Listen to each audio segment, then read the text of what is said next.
Get ready to snap along to comic rhyming poetry by Annie. Welcome, Annie and her Beatniks.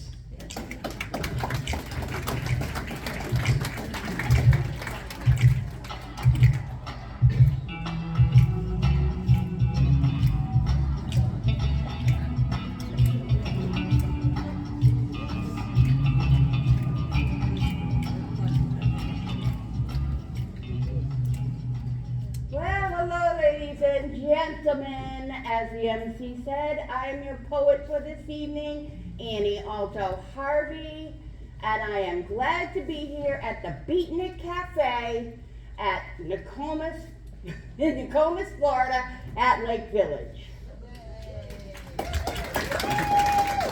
You certainly are a groovy audience, let me tell you. So tonight I wrote a special poem just to help you all get your groove on. And it is called, I'm Your Opening Act, Let's Snap. Tonight we enter a sacred space where coolness calm and snaps have grace. You are now all cool cats. Let's all snap. Just like that. Join in the snap if you're down with my act. No clapping hands, no noisy flap. We do it the Beatnik way with a few snaps. Time to celebrate is at the poem's end. Just snap. Respect you'll send. So watch my Beatniks show you how. Hands held high and snaps are loud. If the poet makes you smile, snaps, we'll say it's all worthwhile. The poem's ending is your cue. Watch them snap, and you snap too. Let's try it now, no need to fear. From the children in the front row and to the rear. When this poem ends, there's just one more line. Everyone snap if you'd be so kind. Thank you very much. Good job, I'm digging it. Okay, my next poem I wrote is for an event that happens each week here at Lake Village. And when you listen to this poem, you will probably find out that I know the secret to all great events here at Lake Village. This poem is called TGIF. TGIF. Thank God it's Friday, some would say. At Lake Village, we have our own way. It means something different to our brood. TGIF is Tiki Gatherings Involve Food. When Friday rolls in and the clock strikes 4, the tiki hut wakes with a cheerful uproar. Coolers swing open, food starts to appear, with cookies, calzone, pizza, and beer. Old friends start laughing at jokes long retold, and every old story grows bigger than gold. The swell of gathering of people sets this apart, where no one's young, just young at heart. They raise their cups, let the good times roll. Belly up to the bar, there's a feast for the soul. At the Tiki Hut Social, one truth we all know.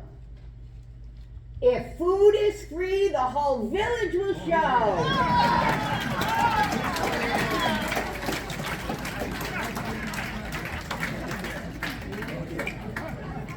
Thank you. Okay, my next poem is recently, some of us, for the second time, got hit by a jokester, a sneaky jokester in the park. So if that person is here, this poem is for you. And it is called The Loofah Bandit. The Loofah Bandit struck again, my friend, zip-tied loofahs hanging in the wind. On our cars and carts they brightly sway, yet no one knows who came this way. So who's the prankster, whose devious plan, the phantom loofah of all the land? The neighbors watch and the rumors grow, but who it is we still don't know. They say each color sends a clue of swinging styles and points of view. That's in the villages, that's their game. That's the village's claim to fame. We're lake villagers, so we just grin. Who's the loofah-tying bandit been? We laugh a bit and we enjoy the skit. The loofah bandit hasn't quit.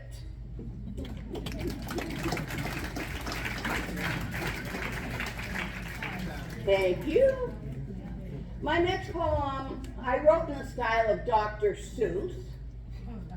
I usually ride on my lanai and I like to watch all the world going by on 6th Street. And I was inspired by Dr. Seuss because I was a preschool teacher and I read a lot of Dr. Seuss books. And the people going by just inspired me to try my hand at a Dr. Seuss-like poem. And you may recognize yourself in this poem. It is called Riders Go By. Bikes passing by, rolling slow, gliding spry, seniors on saddles with grins in their eyes. In summer, not many, just one here, one there. But winter, oh wow, they're everywhere. 2 wheels, 3 wheels, some with motors like speedy show boaters. Some bikes pedal in front, low seats to the ground, riders lean back, legs going round and round. Some wear helmets and some wear hats. A few have flags and baskets for snacks. They toot their horns and they ring their small bells. They pedal slow or fast as gazelles.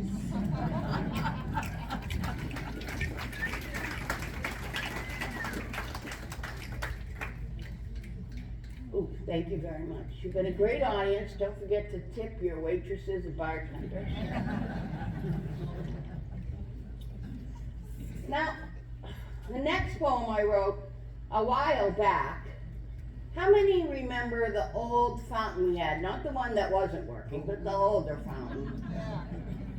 Well, every time I rode by that fountain, it taunted me.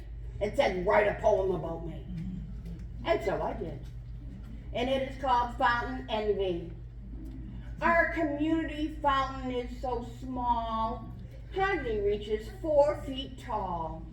I'm certain it groans when I walk by, as if to say, I'm no prize in your mind's eye. When I stumble upon a fountain somewhere, in an elegant garden or city square, I'm jealous of their sprays of glory. Why can't our fountain rise at least 1 story?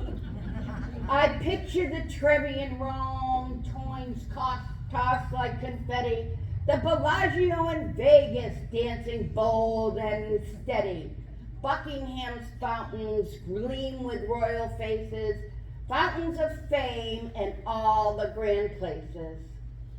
Meanwhile, our fountain I wish was grand, stuck in a constant yawn on a cement stand. I swear it glares at me and you, saying I'm jealous of those fancy fountains too. And maybe, just maybe, it plots in its watery mind. One day I'll spray so high, I'll leave those big fountains behind. But then it sputters, hiccups, and settles back in place, because deep down it knows it's our little lake fountain in a quiet place.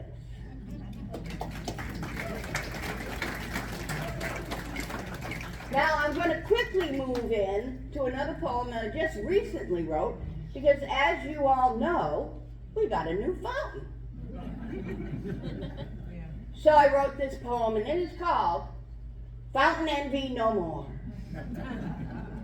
Remember that fountain, sulky and small, jealous of Rome and Vegas and all, dreaming of soaring a story or two, sighing, why can't I sparkle like you? Well, look at it now, no fanfare, no hype, just swoosh, a confident, graceful type. The silver arcs rise up in the air, it petals of water with elegant flair. No Trevi, it says mid-spray, no Bellagio dancing away. I'm grand on my little lake, this is my stage for all to partake. No more sputters, no jealous frowns, just happy splashes all around. Turns out our little fountain knew, big joy doesn't need a big world view.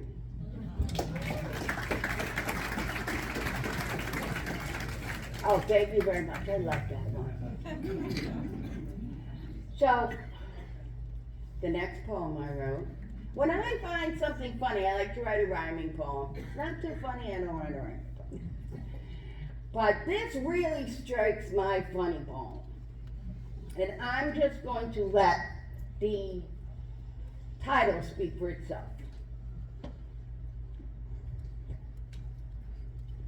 And it is called Martha on Patrol.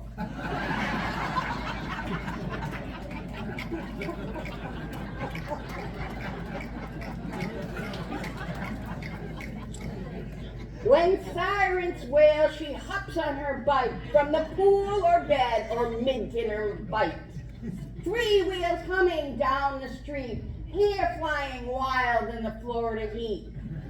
Red lights flash, she's right behind, gathering the facts for peace of mind.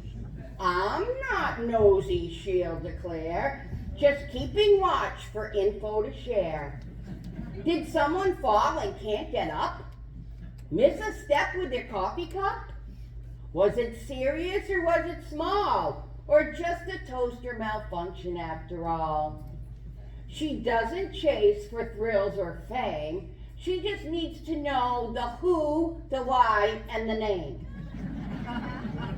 She's the guardian of our Lake Village tribe. Concern and speed is Martha's vibe.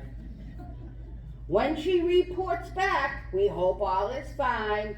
Keeps us informed because she's so kind. But wait! Another siren starts to shout. Martha grins and says, don't worry, I'll find out!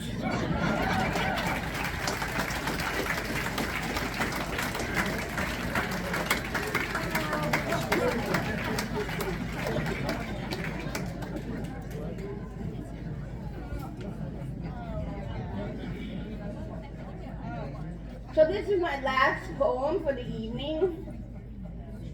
And you certainly have been a great audience. Thank you for having me here today. I wrote this poem last year after the Memorial Day picnic.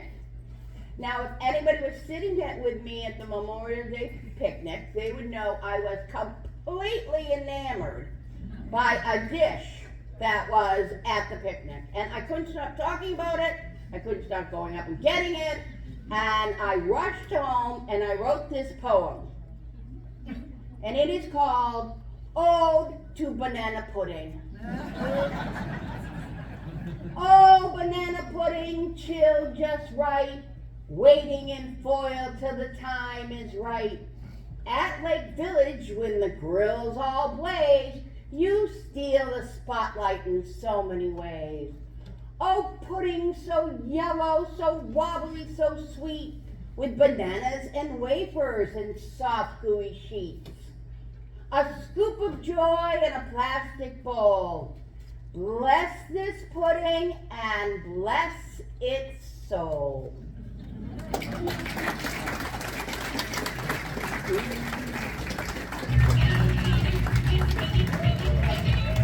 Let's give it up for Annie and her Beatniks.